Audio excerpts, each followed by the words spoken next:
అన్న ఇప్పుడు ఓ పని చేద్దాం, కెమెరాని కొంచెం గిట్ల క్రాస్ పెట్టే. ఎందుకా?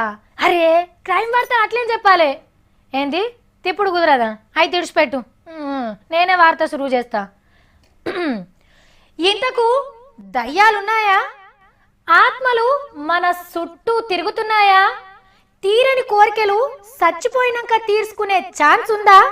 సినిమాలు సీరియళ్ళల్లో దయ్యాలు ఆత్మలు చూసుడే గాని నిజంగా చూసిన వాళ్ళు ఎవరన్నా ఉన్నారా లేదా? What's the story? నేరాలు ఘోరాలు చరిత్రలా ఎన్నడు చూడని ఈయనని కొత్త కేసు ముచ్చటిది. హైదరాబాద్ అల్వాలు కాడ ఓ బంగ్లాల బంగారం పైకం దోసుకొని పోయిండ్రు దొంగలు. పోలీసు వాళ్ళు వచ్చి మొత్తం చెక్ చేసి కిటికీల మీద ఉన్న దొంగల ఏలి ముద్రలను తీసుకొని పోయి వాళ్ళ తానున్న కడమ దొంగల ఏలి ముద్రలతో పోల్చి చూస్తే ఈ దొంగ పేరు సంతోషు పలానా కాడుంటాడని తెలిసిందట.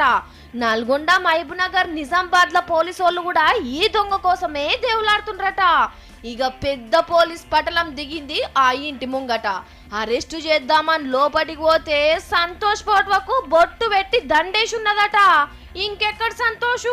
8 ఏళ్ల కిందటనే బకిట్ తన్నిండని ఇంటోళ్ళు ఏడుచుకుంటా చెప్పి సర్కార్ ఇచ్చిన సావు సర్టిఫికేట్ కూడా చూపించిండ్రట.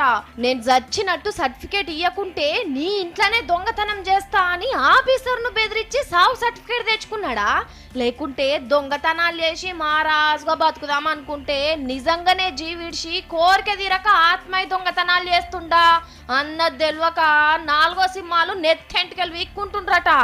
ఆఖరికి ఏం తెలుతుందో చూడాలే గాని కానీ పోలీసార్లు ఎందుకైనా మంచిది ఆత్మలను, దయ్యాలను, భూతాలను దొరకబట్టే మంత్రగాళ్ళని ఎంట పెట్టుకొని ఎంక్వైరీ చేయుండ్రి. లేకుంటే వర్మసార్నన్నా తీసుకొని పోండ్రి. ఇసోంటి ముచ్చట్లు బగ్గెరకాయనకు.